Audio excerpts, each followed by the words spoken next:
আচ্ছা, বর্তমানে টাইমলাইনে আপনার একটা বিষয় অনেক ভাইরাল, যে আসলে লাইলা মামুনের বিষয়টা, তাদের যে বিচ্ছেদ হয়েছে, হ্যাঁ। তো একটা ভিডিওতে মামুন বলতেছে লাইলার সাথে বিয়ে হয় না, কিন্তু অনেকদিন যাবত তারা একসাথে ঘোরাফেরা করছে, চলাফেরা করছে, আমরা জানি যে ওদের বিয়ে হয়েছে। তো এই বিষয়টা কিভাবে দেখতেছেন আসলে? আপনি তো আপনিও প্রচুর পরিমাণ ভাইরাল টাইমলাইনে থাকেন সবসময়, এই বিষয়টা কি বলতে চাচ্ছেন? ওনাদের বিয়ে হয়েছে কি না হয়েছে এই ব্যাপারটা শুধুমাত্র ওনারাই বলতে পারবেন।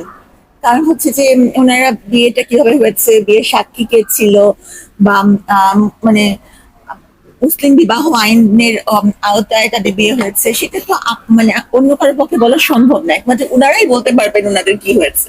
এটা তো আমার পক্ষে বলা সম্ভব না। আসলে তারা কিছুদিন পর পরই তবে কিছুদিন ওনাদেরকে দেখে আমার হাজবেন্ড ওয়াইফ তো মনে হয়েছে। মানে ও এই তো সবসময় দেখি একসাথে, মানে একটা বডি ল্যাঙ্গুয়েজ যেভাবে দেখেছি, আমার কাছে মনে হয়েছে হাজবেন্ড ওয়াইফ। আচ্ছা, ওদের তো দুজনের বয়স এক না, মানে অনেকে বলতেছে লায়লা মামুনের আম্মু লাগে, মা লাগে, এই কথা বলতেছে। আসলে এই বিষয়টা কিভাবে দেখতেছেন, যে আসলে ওটা কি ওদের জন্য ঠিক আছে যেটা বলতেছে মানুষ, অথবা ওরা যেটা করতেছে? আসলে আমরা সবসময় বিয়ের ক্ষেত্রে একটা মানে আমাদের অভ্যস্ততা, চোখের একটা অভ্যস্ততা আছে।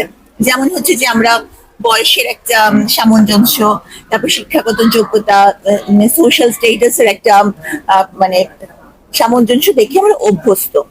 তো তার মানে এই না যে অসম বিয়ে হবে না, অসম বিয়েও কিন্তু হয় সমাজে। তবে অসম বিয়ে যদি হতে হয়, তাহলে স্বামী স্ত্রী দুজনকেই সেই ব্যাপারে যথেষ্ট মনোবল রাখতে হয়, এবং মানুষ কি বললো সেটা নিয়ে চিন্তিত না হয়ে নিজের উপর একটা কনফিডেন্স রাখতে হয়। এবং নিজেদের ভিতরে যদি কোনো সমস্যা তৈরি হয়, তাহলে সেই সমস্যাটা বাইরে তুলে না আনাটাই আমার মনে হয় ভালো। কারণ স্বামী স্ত্রীর মধ্যে ইন্টারনাল অনেক বিষয়ে অনেক ধরনের মনোমালিন্য, ইগো কনফ্লিক্ট তারপর আসতে পারে, কিন্তু সেটা যখন এটা বাইরে চলে আসে, তখন সেই জিনিসটা কিন্তু কারো কাছে গ্রহণযোগ্য হয় না, বা কেউ হয়তো এটা দিয়ে মজা করতে পারে, ট্রোল করতে পারে, কিন্তু এই জিনিসটাকে কেউই ভালো চোখে দেখে না। এটা স্বামী স্ত্রী দুজনের জন্যই সম্মান হানিকর বলে আমি মনে করি। আচ্ছা, আমরা তো মানে অনেকে যারা ভিডিও গুলো দেখে আর কি, আমাদের সোশ্যাল মিডিয়াতে যারা ওদের ভিডিও গুলো দেখে, বেশিরভাগ কমেন্ট গুলো চেক করে দেখলাম যে বলতেছে ওরা যখন ওদের টাইম লাইন থাকে না, আসলে ওদের ভিডিও গুলো যখন ভিউ আসে না, তখনই একটা যে কোনো একটা টপিক নিয়ে ওরা বেরিয়ে আসে। কিছুদিন আগে আপনি জানেন যে লায়লা মামুন লায়লাকে মেরে দিলে কি করলো, সে একটা বিষয় ইস্যু গেল, আবার হুট করে বিচ্ছেদের ইস্যুটা আসলো, কিছুদিন পরে যদি আবার মিলে যায়, এই বিষয়টা কেমন করে দেখতেছেন? যে আসলে ভাইরাল হওয়ার জন্য কি তারা কিছুদিন পর এমন করতেছে, নাকি তারা এটা রিয়েলি ওদের ভিতরে হতে পারে? আসলে সবচেয়ে বড় কথা হচ্ছে যে আমার মনে হয় যে তাদের যে কোনো ইস্যুজই হোক না কেন, সেটা বিয়ে হোক, তাদের প্রেম হোক, তাদের একসাথে ঘোরা হোক, অথবা মনোমালিন্য হোক, এটা মানে নেটিজেনরা দেখতে পছন্দ করে। দেখতে পছন্দ করে দেখেই তো ভিউজ হয়, তাই না? কারণ দেখতে যদি পছন্দ না করতো, তাহলে কিন্তু আমরা স্কিপ করে চলে যেতাম, এটা কোনো ভিউজ হতো না। হ্যাঁ। তো এখন ওনারা যদি ভিউজের জন্য করে থাকেন, সেটাও ওনারা সফল, কারণ মানুষ এটা দেখছে। আর যদি ভিউজের জন্য না করে থাকে, সেক্ষেত্রে ওনারা সফল, কারণ মানুষ এটা দেখছে। তো আমি বলবো যে এটা ওনাদেরই ব্যক্তিগত ব্যাপার, আমি এটা জানি না। কিন্তু মানুষ যে ওনাদেরকে দেখতে পছন্দ করে, এটা তো অবশ্যই, না হলে কেন ওনার এত ভিউ আছে। আচ্ছা, অনেকে তো আপনি হয়তো বা ওদের ভিডিও গুলো দেখেন, এই যে প্রচুর মানুষ ওদের কমেন্টে ওদেরকে বকা দিচ্ছে, যা ইচ্ছা বলতেছে, অনেকে ভিডিও দেখতেছে না কিন্তু কমেন্ট করে চলে যাচ্ছে। তো এটা কিন্তু ওদের জন্য এই যে ভালো একটা ভিডিও এরকম কিছু দিতেছে না, মানুষ শিখতেছে। তো এই বিষয়টা যে ওরা ভালো কিছু দিতে পারে, ভালো ভিডিও দিতে পারে, কিছুদিন পরে লাইভে কান্নাকাটি করতেছে, এটা দিয়ে ভিউয়ার্স কামাইতেছে, ইনকাম করতেছে, এই বিষয়টা কিভাবে দেখতেছেন? এখন আপনি চাইলে কি এই জিনিসটা করবেন? আপনি কি করবেন যে কিছু ভিউয়ার্স এর জন্য রাস্তা নাই বা কান্নাকাটি করবেন, আপনার জামাই চলে গেছে, বয়ফ্রেন্ড চলে গেছে, কান্নাকাটি করবেন, এটা কি ঠিক? সোশ্যাল মিডিয়া এটা পাবলিশ করা কি ঠিক? আসলে মানে ব্যক্তিগত, মানে স্বামী স্ত্রীর মধ্যে মানে যে একটা আন্তঃসম্পর্ক থাকে, ইন্টারনাল যে একটা রিলেশনশিপ, তাদের মধ্যে সব, কোন স্বামী স্ত্রীর মধ্যে মনোমালিন্য নাই, কোন স্বামী স্ত্রীর মধ্যে ইগো কনফ্লিক্ট হয় না, কোন স্বামী স্ত্রীর মধ্যে সমস্যা হয় না। কিন্তু কয়জন স্বামী স্ত্রী এটা নিয়ে পাবলিকে আসেন, হ্যাঁ, এবং বারংবার এটা ঘটছে। আমার কাছে একটা জিনিসই মনে হয়, যে কোনো লেভেলে, সেটা অশুভ বিয়ের ক্ষেত্রে হোক বা সামঞ্জস্যপূর্ণ বিয়ের ক্ষেত্রেই হোক, যখন এই জিনিসটা পাবলিকলি চলে আসে, বা তখন এই তাদের দুজনের সম্পর্কের সৌন্দর্য এবং মাধুর্য দুটাই নষ্ট হয়, এটা আমার মনে হয়। আচ্ছা, আপনি কি মনে করেন ওরা কি ইউটিউবার না টিকটকার? আপনি কোনটা মনে হয় আসলে? ওরা তো নিজেদেরকে ইউটিউবার, কন্টেন্ট ক্রিয়েটর হিসাবে দাবি করে, কিন্তু আসলে ওরা তো টিকটক থেকে আসছে আমার মনে হয়। কিন্তু আপনি কি মনে করেন আসলে টিকটকার না ইউটিউবার, না কাপড় ব্লগার? আসলে এই বিষয়গুলা মানে আমি মানে যে ধরনের মানুষ, আমি আসলে এই জিনিসগুলা তেমন ভালো মতো বুঝি না। হ্যাঁ, আমার নিজের কোনো টিকটক আইডিই নাই। হ্যাঁ, তো আমি এটা বলতে পারবো না ওনারা কি। তবে আমি এতটুকু দেখি যে ওনাদের বেশ ভালো ভালো ভিউ হয়, এবং এটাই মেন করে যে মানে তাদের কন্টেন্টের প্রতি পাবলিক ইন্টারেস্ট ওনাদের আছে। কোন ভিডিওটা আপনি দেখছেন যেটাতে আপনার মনে হলো যে ওনারা ভিডিও প্রচুর ভিউ হইতাছে, বা যে ভিডিওটা দেখে আপনাদের ভালো লাগছে ভিডিও, কোন ভিডিও আসলে দেখছেন কি? আমি ওরকম ভাবে সত্যিকার অর্থে ওরকম ভাবে ওনাদের ওরকম ভিডিও দেখিনি। তবে লায়লা আপা একটা জায়গায় বউ সাজছিল, পিছনে মামুন ছিলেন, সম্ভবত ওদের বিয়েরই কোনো ফটোশুট কিনা আমি বলতে পারবো না। ওই ভিডিওটা আমার কাছে ভালো লেগেছে, লায়লা আপার সাজগোজ সুন্দর লেগেছে। এগুলো দিয়ে কি মানুষ কিছু শিখতে পারে? ওরা যে এই ধরনের ভিডিও গুলো তৈরি করতেছে এখন মানুষকে দিচ্ছে, এগুলো দিয়ে কি মানুষ কিছু শিখতে পারে? আপনার আপনি হিসাবে আপনি কি বার্তা দিতে চান আসলে ওরা কি ধরনের ভিডিও দিলে মানুষ তাদেরকে ভালোবাসবে? অনেক মানুষ তাদেরকে এখন ভালো বলতেছে না, কমেন্টে ওদের ভিডিওতে বকাবকি করতেছে। আসলে আমি যেমন আমার পয়েন্ট থেকে দেখি, আমার জীবনে কিন্তু এন্টারটেইনমেন্টের তেমন কোনো জায়গা নাই।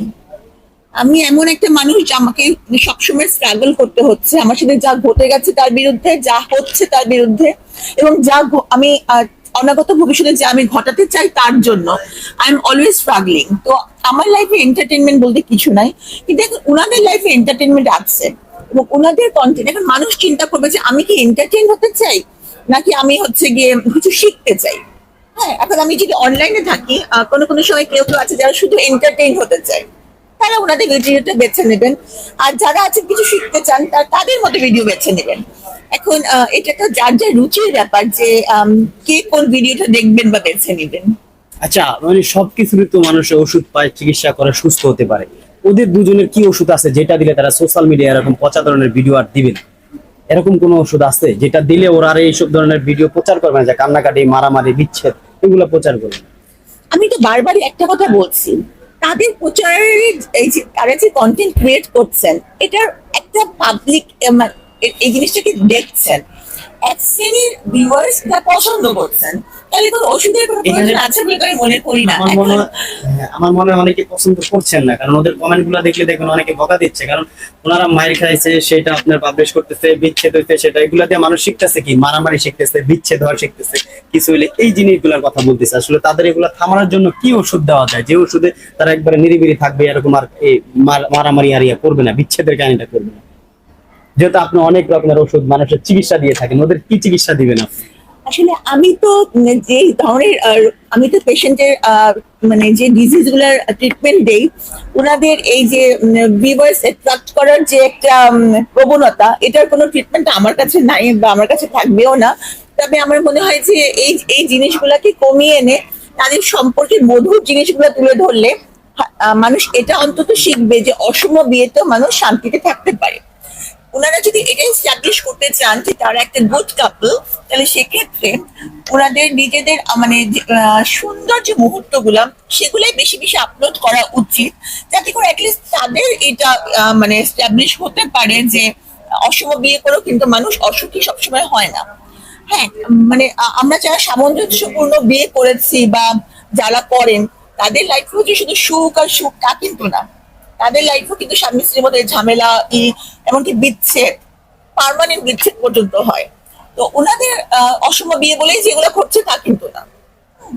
আমি বলবো যে ওনাদের যদি কেউ রোমান্টিক মুহূর্তের বা কোনো গঠনমূলক কাজের বা স্বামী স্ত্রীর আন্তঃসম্পর্ক কেমন হওয়া উচিত, কোন কোন ক্ষেত্রে তাদেরকে একটা মানে ইন্টিগ্রেটেড একটা কাজ মানে এফোর্ট দিলে তাদের ভালো কিছু হবে, এগুলো দেখালে হয়তো ভালো কিছু হতে পারে। আচ্ছা, গতবার মানে এর কিছুদিন আগে মানে যে মারামারি যে ভিডিওটা হয়েছিল, ওকে মারছিল মামুনে, তারপরে কিন্তু ইন্ডিয়া থেকে সেন্ডিসা এসে তাদেরকে মিলিয়ে দিচ্ছিল। হ্যাঁ, তো এইবার কি সেন্ডিসা তো এবার আর ইন্ডিয়া আসবে না, আপনি কি ওদেরকে মানে মিলিয়ে দিবেন নাকি এরকম কিছু? বাংলাদেশে তো আসবেই না, মানে সেন্ডির সাথে এবার মিলাতে আসবে না, এখন কি আপনি স্যান্ডিকে চিনেন না? মানে স্যান্ডি হলো ইন্ডিয়ান একজন ইউটিউবার, ইন্ডিয়াতে থাকে। এর আগে আর কি মামুন লালার মারামারির বিষয়টা ওদেরকে একত্রে করে দিচ্ছে সেন্ডিসা ইন্ডিয়া থেকে এসে। এখন এইবার কি একত্রে আপনি করে দিবেন না কে করে দিবেন, এটা জাতি জানতে চায়, অনেকে কমেন্ট দেখবে আসলে এবার কি তাদের দুইজনকে মিলিয়ে দিবে কে? আসলে আমি নিজেই তো মানে নিজের প্যারা নিয়েই আছি, শুধু উনাদেরকে কে মিলিয়ে দিবে এটা তো আর আমার বলা সম্ভব না। তবে আমি মনে করি যে লাইলা আপাকে আমি যতটুকু দেখেছি মনে হয় যে উনি বেশ ভালো। মামুনকেও আমি দেখি যে মানে বেশ সোবার মনে হয় ওই ছেলেটাকে। তো আমার মনে হয় যে ওনারা নিজের নিজের যদি মিউচুয়াল একটা আন্ডারস্ট্যান্ডিং মাধ্যমে থাকেন সেটাই ভালো হবে। কারণ হচ্ছে যে স্বামী স্ত্রীর মাঝখানে অন্য কেউ মিলিয়ে দেওয়া বা অন্য কেউ ঝামেলা তৈরি করা, যেটাই হোক না কেন, দুটার পরিণতি ভালো হয় না। ভালো হয় না। প্রিয় দর্শক, বুঝতেই পারছেন যে আমাদের আপু কি বললো। এই সেন্ডিসা না আসলো, এবার আপু মিলিয়ে দিবে না, কিন্তু কে মিলিয়ে দিতে পারে ওদের দুজনকে আপনারা কমেন্টে জানাবেন। আসলে ওদের দুজনকে তো কিছুদিন পর পর মিলিয়ে দিতে এক একজন লোক হায়ার করে আনা হয়। তো এবার কাকে হায়ার করবো আমরা জানি না, আপনারা মেনশন করে দিবেন যে আপুই কি যে মিলিয়ে দিবে নাকি অন্য কাউকে দিয়ে মিলিয়ে দিতে হবে, না হিরো আলম, না যে আপনাদের ইচ্ছা জায়েদ খান, কে এই মামুন লায়লাকে একত্রে করে দিবে, আবার আগের মতো এই বিচ্ছেদকে একসাথ করে দিবে। আজকে ভিডিওটা এই পর্যন্তই। আপনাদের মতামত জানার জন্য আমরা অপেক্ষা করতেছি। আল্লাহ হাফেজ, আসসালামু আলাইকুম।